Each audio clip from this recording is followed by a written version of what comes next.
Hi hello good morning friends. ಎಲ್ಲರಿಗೂ ಈಗ ಕುಂಭಮೇಳದ ವಿಷಯಗಳನ್ನು ತಿಳಿಸಿದ್ದೇನೆ. ಅದರಲ್ಲೂ ಕೆಲವು ವಿಷಯಗಳು ಉಂಟು. ಅದರಲ್ಲೂ ಕೂಡ ಕುಂಭಮೇಳಕ್ಕೆ ಹೋಗುವವರು ಜಾಗ್ರತೆ ಉಳ್ಕೊಳ್ಳೋ ವ್ಯವಸ್ಥೆ ಹಾಗೂ ಅಲ್ಲಿಯ ತಿರುಗಾಟ, ಹಾಗೆ ವಯಸ್ಸಾದವರು ಕರೆದುಕೊಂಡು ಹೋಗಬೇಡಿ, ಮಕ್ಕಳನ್ನು ಕರೆದುಕೊಂಡು ಹೋಗಬೇಡಿ. ಹಾಗೆ ನಿಮಗೆ ಯಂಗಿದ್ದವರು ಹೋಗಿ ಆ ಪುಣ್ಯ ಪರ್ವ ಕಾಲದಲ್ಲಿ ಮಾಘ ಸ್ನಾನವನ್ನು ಮಾಡಿ, ಯಾರು ಬೇಡ ಅಂತ ಹೇಳೋದಿಲ್ಲ. ಆದರೆ ನೂಕುನುಗ್ಗಲ್ಲಿರುವಲ್ಲಿ ಭಾರಿ ಜಾಗ್ರತೆ ವಹಿಸಿ. ಹಾಗೆ ಈಗ ಎಲ್ಲ ಸಾಧು ಸಂತರು ಅಲ್ಲಿಂದ ಹೋಗ್ತಾ ಇದ್ದಾರೆ, ಕಾಶಿಗೆ ಹೋಗ್ತಾ ಇದ್ದಾರೆ. ಆದಷ್ಟು ಸೀದಾ ನೀವು ಪ್ರಯಾಗರಾಜಕ್ಕೆ ಹೋಗಿ ಕುಂಭಸ್ನಾನದ್ದು ಮಾತ್ರ ಯೋಜನೆ ಹಾಕಿಕೊಳ್ಳಿ. ಮತ್ತು ಎಲ್ಲಿಯೂ ಹೋಗಬೇಡಿ, ಕಾಶಿಗೂ ಹೋಗಬೇಡಿ, ಅಯೋಧ್ಯೆಗೂ ಹೋಗಬೇಡಿ, ತುಂಬ ರಶ್ ಉಂಟು. ಆದ್ದರಿಂದ ಪ್ರಯಾಗರಾಜಕ್ಕೆ ಹೋಗಿ ಅಲ್ಲಿ ಎಲ್ಲವನ್ನು ಅನುಭವಿಸಿ 1-2-3 ದಿವಸ ಇದ್ದು ಅಲ್ಲಿ ಉಳ್ಕೊಂಡ ಸಾಧು ಸಂತರ ಭೇಟಿಯಾಗಿ ಅವರ ಆಶೀರ್ವಾದ ಪಡೆದುಕೊಳ್ಳಿ. ಎಲ್ಲ ಪರಿಪೂರ್ಣವಾಗಿ ಮಾಡಿಕೊಂಡು ಬನ್ನಿ. ನಮ್ಮ ಹಾಗೆ ಮಾಡಿಕೊಳ್ಳಬೇಡಿ. ನಾವು ಕಾಶಿ ಅಯೋಧ್ಯೆ ಅಂತ ಹೋಗಿ ನಮಗೆ ಅಲ್ಲಿ ಸ್ವಲ್ಪ ರಶ್ಶು ಕಂಡೆವು, ನಾವು ಸ್ವಲ್ಪ ತೊಂದರೆ ಆಯಿತು. ಆದ್ದರಿಂದ ಪ್ರಯಾಗರಾಜದಲ್ಲಿ ತೊಂದರೆ ಆಗಿರಲಿಲ್ಲ, ಅಲ್ಲಿ ಕಾಶಿ ಮತ್ತು ಅಯೋಧ್ಯೆಯಲ್ಲಿ ತೊಂದರೆ ಆಯಿತು. ಆದ್ದರಿಂದ ನಿಮ್ಗೆ ಹೇಳ್ತಾ ಇರೋದು. ಮತ್ತು ಇಲ್ಲಿ ಒಂದು ಕಿನ್ನರ ಅಖಾಡ ಅಂತ ಉಂಟು.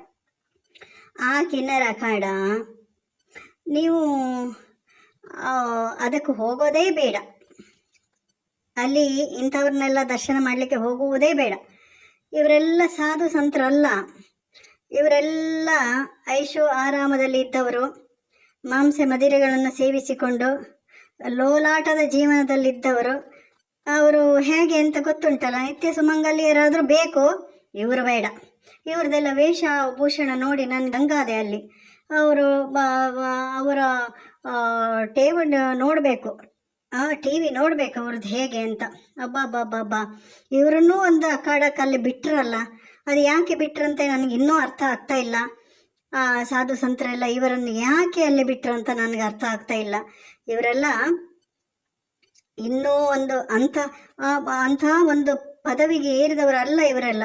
ಇವರಿಗೆ ವೇದದ ಬಗ್ಗೆ ಒಂದು ಚೂರು ಗಾಳಿ ಸೋಕಿಯೂ ಇಲ್ಲ ಇವರಿಗೆ. ಇವರೊಂದು ದೊಡ್ಡ ಸನ್ಯಾಸತ್ವ ಸ್ವೀಕರಿಸಿ ಇವರೆಲ್ಲ ಒಂದು ಶೃಂಗಾರ ಮಾಡಿಕೊಂಡು ಅಲ್ಲಿ ಇವರ ಓಡಾಟ ಇರಬಾರ್ದು. ಆದರೆ ಕೆಲವರು ಹೇಳ್ತಾರೆ ಮಹಾಭಾರತದಲ್ಲಿ ಇದು ಅಲ್ಲಿ ಒಂದು ಪಾತ್ರ ಬರ್ತದೆ, ಭೀಷ್ಮನನ್ನು ಕೊಲ್ಲಿಕ್ಕೆ ಅವರು ನಪುಂಸಕರೇ ಬರಬೇಕು ಅಂತ ಇರ್ತದಲ್ವಾ. ಅದು ಒಂದು ಹಿಡ್ಕೊಂಡು ಇವರು ನಾವು ಅದೇ ಥರ ಮಹಾಭಾರತದಲ್ಲಿ ಇದ್ದೆವು ನಾವು, ಆ ಕಾಲದಲ್ಲೇ ಇದ್ದೆವು ನಾವು, ಅಲ್ಲೇ ಪೂಜಿತರಾಗಿದ್ದೆವು ನಾವು. ಅದು ಯಾರೋ ಇದು ಯಾರೋ, ಅದಕ್ಕೂ ಇದಕ್ಕೂ ಎಲ್ಲಿ ಸಂಬಂಧ ಮಾರ್ಯಾರೆ. ಇವರನ್ನೆಲ್ಲ ಕಂಡ್ರೆ ನನಗೆ ಹೇಸಿಗೆ ಆಗ್ತದೆ. ನಿತ್ಯ ಸುಮಂಗಲಿಯರಾದರೂ ಬೇಕು ರೀ, ಇವರು ಬೇಡ. ಇವರು ಹಾದಿ ಬೀದಿಯಲ್ಲಿ ಜನರನ್ನು ಪೀಡಿಸಿ ಮತ್ತು ಕೆಟ್ಟ ಒಂದು ಸಂಸ್ಕೃತಿ ಇವರದ್ದು. ಅಲ್ಲಿ ಅಂದರೆ ರೋಡಲ್ಲೇ ನಿಂತು ಕರೆಯೋದು. ಅವರು ನಿತ್ಯ ಸುಮಂಗಲಿಯವರು ಪಾಪ, ಅವರು ಹೊಟ್ಟೆ ಮೇಲೆ ಹೊಡಿತಾ ಇದ್ದವ್ರು ಇವರು. ಅವರು ನ್ಯಾಯವಾಗಿ ಬದುಕುತ್ತಾ ಇದ್ರು, ವೇಶ್ಯರು ಅಂತ ಹೇಳಬಾರ್ದು ನಾವು. ಅವ್ರು ನ್ಯಾಯವಾಗಿ ಬದುಕುತ್ತಾ ಇದ್ರು, ಅವ್ರ ಹೊಟ್ಟೆ ಮೇಲೂ ಕಲ್ಲು ಹಾಕಿದ್ರು ಇವರು. ಯಾಕೆ ಗೊತ್ತುಂಟ, ಇಂದಿನ ಸಮಾಜ ಹಾಗಿದೆ. ಇವರು ಆ ಥರ ಸಣ್ಣ ಮುಗ್ಧ ಮಕ್ಕಳನ್ನು, ಗಂಡು ಮಕ್ಕಳಿಗೆ ಆ ಒಂದು ಎಲ್ಲವನ್ನು ತೋರಿಸಿ ಕೆಟ್ಟ ಒಂದು ಮಾರ್ಗವನ್ನು ತೋರಿಸ್ತಾ ಇದ್ದಾರೆ. ಅದರಲ್ಲಿ ನಮ್ಮ ಯುವ ಸಮೂಹ ಬೀಳ್ತಾ ಉಂಟು. ಅದು ಹೇಗೆ ಅಂದರೆ, ನೀವು ಈಗ ಯೂಟ್ಯೂಬ್ ಓಪನ್ ಮಾಡಿದರೆ ಅದರಲ್ಲಿ ಹಿಜಡಗಳನ್ನೋದೇ ಇಲ್ಲಪ್ಪ. ಇವರನ್ನು ಹಿಜಡಗಳು ಅಂತ ಹೇಳೋದೇ ಇಲ್ಲ. ಇನ್ನು ಕಿನ್ನರಂತೆ ಇವರು, ಕಿನ್ನರ್.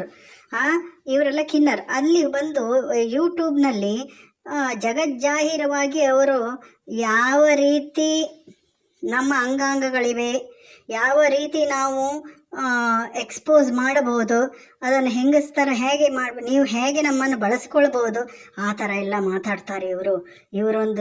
ಇವರ ನಾಮ ನೋಡಿ ಮಾರ್ರೆ, ಇವರ ವೇಷ ನೋಡಿ, ಇದೊಂದು ಮಾತ್ರ ನನಗೆ ತುಂಬ ಅಸಹ್ಯ ಅನ್ನಿಸ್ತು. ಇವರನ್ನು ಒಳಗೆ ಬಿಡಬಾರ್ದಿತ್ತು ರೀ, ಇವರನ್ನೆಲ್ಲ ಒಳಗೆ ಬಿಟ್ಟು. ಇವಳು ಲಕ್ಷ್ಮೀ ತ್ರಿಪಾಠಿ ಇದ್ದಾಳಲ್ಲ, ಸಮಾಜಮುಖಿ ಕಾರ್ಯ ಮಾಡಿದಾಳ ಅವಳು ಸ್ವಲ್ಪ ಮಟ್ಟಿಗೆ. ಅವಳು ಸಹ ಏನು ತುಂಬ ಒಂದು ಇದಲ್ಲ, ಎಲ್ಲರ ಹತ್ರ ದುಡ್ಡು ತಗೊಳ್ಳೋದು ಅದು ಇದು ಮಾಡಿ ಇವಳು ಬೆಳೆದಿದ್ದು. ಇವಳು ದೊಡ್ಡ ಲೀಡರ್ ಈಗ, ಆಯಿತಾ. ಅವೆಲ್ಲ ಇವಳ ಹಿಂದೆ ಬರುವವು. ಅಲ್ಲಿಯೇ ಒಂದು ಗಲಾಟೆ ಆಯಿತು, ಅವರವರೊಳಗೆ ಗಲಾಟೆ ಆಯಿತು, ಹಿಜಗಳಿಗೆ ಗಲಾಟೆ ಆಯಿತು, ಗೊತ್ತಾಯ್ತಾ? ಅಂಥ ಒಂದು ವ್ಯವಸ್ಥೆ ಇವರಲ್ಲಿ. ಇವರು ಅಖಾಡಕ್ಕೆಂತೂ ಯಾರು ದಯವಿಟ್ಟು ಹೋಗ್ಬೇಡಿ. ಇವ್ರುಗಳೆಲ್ಲ ಅಲ್ಲೇ ಇದ್ದಾರೆ ಇನ್ನು. ಯಾಕೆ ಗೊತ್ತುಂಟ, ಜನರು ಬರ್ತಾ ಹೋಗ್ತಾ ಇದ್ದಾರಲ್ವಾ, ಅಲ್ಲಿ ಹಣ ಸಂಪಾದನೆ ಮಾಡ್ಬೋದು. ಎಲ್ಲರೂ ಪಾಪ ಇವರು ದೊಡ್ಡ ದೈವ ಭಕ್ತರಂತ ಕಾಣಿಕೆ ಹಾಕ್ತೇವಲ್ಲ ನಾವು, ಹೋದವರೆಲ್ಲ. ನಾವು ಹಾಕೋದಿಲ್ಲ ಅಲ್ಲ, ಹೋದವರೆಲ್ಲ ಪಾಪದವರು, ಅವ್ರಿಗೆ ಗೊತ್ತಿರುವುದಿಲ್ಲ. ಇವರದೆಲ್ಲ ಆಶೀರ್ವಾದ ತಗೊಳ್ಬೇಕಂತೆ. ಅಯ್ಯಬ್ಬ, ಇವ್ರ ಆಶೀರ್ವಾದ ತಗೊಂಡ್ರೆ ನಪ್ಪಟ್ಟು ನಾರಾಯಣ ಆಗಿ ಹೋಗ್ತೇವೆ ನಾವು. ಅಯ್ಯೋ, ಇವರ ಆಶೀರ್ವಾದ ಅಂತ ದಯವಿಟ್ಟು ತಗೊಳ್ಬೇಡಿ. ನಾನು ಹೇಳೋದು ಕೇಳಿ, ಇವರು ಯಾವುದಕ್ಕೂ ಬೇಡ. ಇವುಗಳು ಅಲ್ಲಿ ನಮ್ಮನ್ನು ಎಲ್ಲಿ ಟೋಲ್ ಗೇಟಲ್ಲಿ, ಬಸ್ ಸ್ಟ್ಯಾಂಡಲ್ಲಿ, ಅಲ್ಲಿ ಇಲ್ಲಿ ಹಿಂಸೆ ಮಾಡಿ ಮಾಡಿ ಮಾಡಿ ಇವು ಸಂತಾನ ಹಾಳಾಗಿ ಹೋಗ. ಅಯ್ಯೋ, ನಾವು ಸಣ್ಣಗಿರುವಾಗೆಲ್ಲ ಇವುಗಳೆಲ್ಲ ಇರಲಿಲ್ಲ ಮಾರ್ಯಾರೆ.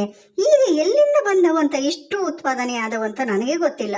ಯಾರಿಗಾದರೂ ಗೊತ್ತಿದ್ರೆ ಒಂದು ವಿಷಯ ತಿಳಿಸಿಯಪ್ಪ, ಇವುಗಳು ಎಲ್ಲಿಂದ ಹುಟ್ಕೊಂಡವು, ಹೇಗೆ ಇವರೆಲ್ಲ ಉತ್ಪತ್ತಿ ಆಗ್ತಾರೆ ಅಂತ. ನಾನು ಹಿಜಡಗಳನ್ನು ಸಣ್ಣಗಿರುವ ನೋಡಲೇ ಇಲ್ಲ ನಮ್ಮ ಊರಲ್ಲೆಲ್ಲ. ಇವಳನ್ನೊಂದು ಮಹಾಮಂಡಲೇಶ್ವರ ಮಾಡಲಿಕ್ಕೆ ಇವಳು ಹೊರಟದ್ದು. ಅಯ್ಯೋ ರಾಮ, ನಿನಗೆ ನಾಚಿಕೆ ಬೇಡವಾ? ಇವರಿಬ್ಬರು ಒಂದೇ ಪಾರ್ಟಿ, ಇವರೆಲ್ಲ ಗುರುಗಳಾಗೋದಂತೆ ಮಾರ್ರೆ. ಆ ಗುರು ಎಂಬ ಪದಕ್ಕೆ ಅಪಚಾರ ಮಾಡ್ತಿದ್ದೀರಲ್ಲ, ನಿಮ್ಗೆ ಹಾಕೊಂಡು ಹಳೇದ್ರಲ್ಲಿ ಹೊಡಿಬೇಕು ಆಯ್ತಾ? ನಿಮಗೆ ನಾವು ಕೊಟ್ಟಿದ್ದು ಜಾಸ್ತಿ ಆಗಿದೆ. ಏನಂದರೆ ಇವ್ರ ವಿಷಯ ಮಾತಾಡಬಾರ್ದು, ಅಲ್ಲಿ ದಂಗೆ ಹೇಳೋದಂತೆ ಇವರು. ಅಯ್ಯೋ ಅಯ್ಯೋ ಬಾ, ಇವ್ರ ವಿಷಯ ಎಲ್ಲ ಮಾತಾಡಬಾರ್ದು, ದಂಗೆ ಹೇಳೋದಂತೆ, ದಂಗೆ ವಿರೋಧ. ಯಾರು ಮಾತಾಡ್ತಾರೋ ಅವ್ರ ವಿರೋಧ ಎದ್ದು ಬಿಡೋದು, ಅವ್ರ ಸಮೂಹವೇ ಬಂದು ಬಿಡ್ತದೆ ನಿಮ್ಮ ಮೇಲೆ. ಆ ಥರ ಉಂಟು ಆಯಿತಾ?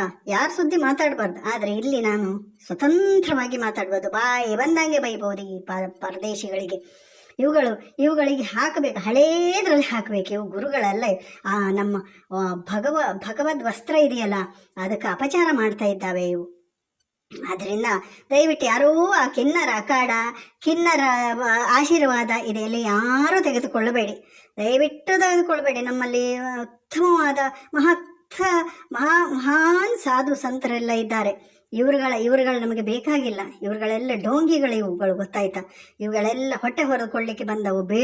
ಬೇಡುವವರಿದ್ದಾರಂತಲ್ಲ, ಅವರನ್ನು ಆ ಸಾಲಿಗೆ ಸೇರಿಸಿಬಿಡಿ, ಬೇಡುವವರು ಸಾಲಿಗೆ ಸೇರಿಸಿಬಿಡಿ ಆಯಿತಾ? ಇವರನ್ನು ಖಂಡಿತ ನಮ್ಮ ಒಂದು ಸಮಾಜಕ್ಕೆ ದೊಡ್ಡ ಕಂಟಕ ಇವುಗಳು ಮಾರ್ಯಾರೆ. ಎಲ್ಲಿಂದ ಉತ್ಪತ್ತಿ ಆಗ್ತವೆ ನನಗೆ ಅಂತೂ ಗೊತ್ತಿಲ್ಲ. ಯಾರಿಗಾದ್ರೂ ಗೊತ್ತಿದ್ರೆ ಒಂದು ಕಮೆಂಟಲ್ಲಿ ತಿಳಿಸಿಯಪ್ಪ, ಎಲ್ಲಿಂದ ಉತ್ಪತ್ತಿ ಆಗ್ತಾರೆ? ಪಾಪ ಇವರಲ್ಲಿ ಒಳ್ಳೆಯವರಿದ್ದಾರೆ, ತುಂಬ ವಿದ್ಯೆ ಕಲಿತವರಿದ್ದಾರೆ, ಎಂಜಿನಿಯರ್ಸ್ ಇದ್ದಾರಂತೆ, ಗೊತ್ತುಂಟಾ? ತುಂಬ ಕಂಪನಿಯಲ್ಲಿ ನಮ್ಮ ಒಂದು ಗುರ್ತದವ್ರು ಹೇಳಿದರು, ಅವರು 2-3 ಜನ ಇದ್ದಾರಂತೆ. ಅವ್ರು ನಡೆಯೋದು ಮಾತ್ರ ಸ್ವಲ್ಪ ಶೇಲೆ ಮಾಡಿ ಹೆಂಗಸರು ನಡೆದಾಗೆಲ್ಲ ನಡೀತಾರಂತೆ. ಹುಡುಗ ಹುಡುಗಿ ಎರಡೂ ಇದ್ದಾರೆ, ಆ ಥರ ಹುಡುಗಿಯರ ಥರವೇ ಇದ್ದಾರಂತೆ. ಅವರಿಗೆ ಬೇರೆ ಬಾತ್ರೂಮ್ ಎಲ್ಲ ಇದೆಯಂತೆ ಆಯಿತಾ? ಹಾಗಿಂದೆಲ್ಲ ವ್ಯವಸ್ಥೆ ಉಂಟು ಆಯಿತಾ? ಅಂಥವರು ಇದ್ದಾರೆ. ಇವುಗಳಿಗೆ ದೊಡ್ಡ ದಷ್ಟ ಪುಷ್ಟವಾಗಿ ಇರ್ತಾವಲ್ಲ, ಟೋಲ್ ಗೇಟಲ್ಲೆಲ್ಲ ಬರ್ತಾವಲ್ಲ, ಎದ್ದು ಬಿಡುವ ಅನಿಸೋದು ನನಗೆ ಆಯಿತಾ? ಕಾರ್ನಲ್ಲಿ ಅಲ್ಲಿ ಎಲ್ಲಿ ಇದ್ರೆ ದುಡ್ಡು ಕೇಳೋದು. ಇವುಗಳಿಗೆ ಜಡವ ಮಾರರೆ ದುಡಿಲಿಕ್ಕೆ. ದೊಡ್ಡ ಹೋರಿಗಳ ಹಾಗೆ ಇದ್ದಾವೆ ಇವುಗಳು, ಎಮ್ಮೆಗಳ ಥರ ಬೆಳೆದಿದ್ದಾವೆ. ಇವು ಎಲ್ಲಿಯಾದರೂ ಹೋಗಿದ್ದು ಕೆಲಸ ಇಲ್ವ? ಕೆಲಸ ಉಂಟು, ಕೆಲಸ ಕೊಡ್ತಾರೆ. ಎಷ್ಟೋ ಸಂಘ ಸಂಸ್ಥೆಗಳಲ್ಲಿ ಕೆಲಸ ಉಂಟು. ಇವರು ನಾವು ಹೋದರೆ ಎಲ್ಲಿ ಕೆಲಸ ಕೊಡೋದಿಲ್ಲ, ನಮ್ಮನ್ನು ಹಾಗೆ ನೋಡ್ತಾರೆ. ನಮ್ಮನೆಗೆ ನೀವು ಹಾಗೆ ಮಾಡಿದ್ದಕ್ಕೆ ಹಾಗೆ ನೋಡ್ತಾರೆ, ಹೀಗೆ ನೋಡ್ತಾರೆ. ನಿಮಗೆಲ್ಲ ರಾತ್ರಿ ಕೆಲಸ ಎಲ್ಲ ಗೊತ್ತುಂಟು. ಗಂಡಸರನ್ನು ಹೇಳ್ಕೊಂಡು ಹೋಗೋದು, ಹಿಂಸೆ ಮಾಡೋದು, ದುಡ್ಡು ಕಿತ್ಕೊಳ್ಳೋದು ಎಲ್ಲ ಗೊತ್ತುಂಟು. ನಿಮಗೆ ಮೈ ಬಗ್ಗಿಸಿ ಶ್ರಮ ವಹಿಸಿ ದುಡಿದು ತಿನ್ನುವ ಯೋಗ್ಯತೆ ಇಲ್ಲ ಪಾಪಿಗಳ ನೀವು. ನೀವು ಮತ್ತು ನಿಮ್ಗೆ ಏನೇನು ಬೈಬೇಕು ನನಗೆ ಗೊತ್ತಾಗೋದಿಲ್ಲ. ಇವರ ಹತ್ರ ಅಂತೂ ಗ್ಯಾರಂಟಿ ಹೋಗಬೇಡಿ, ದಯವಿಟ್ಟು ಹೋಗಬೇಡಿ. ನಿಮಗೊಂದು ನಮಸ್ಕಾರ.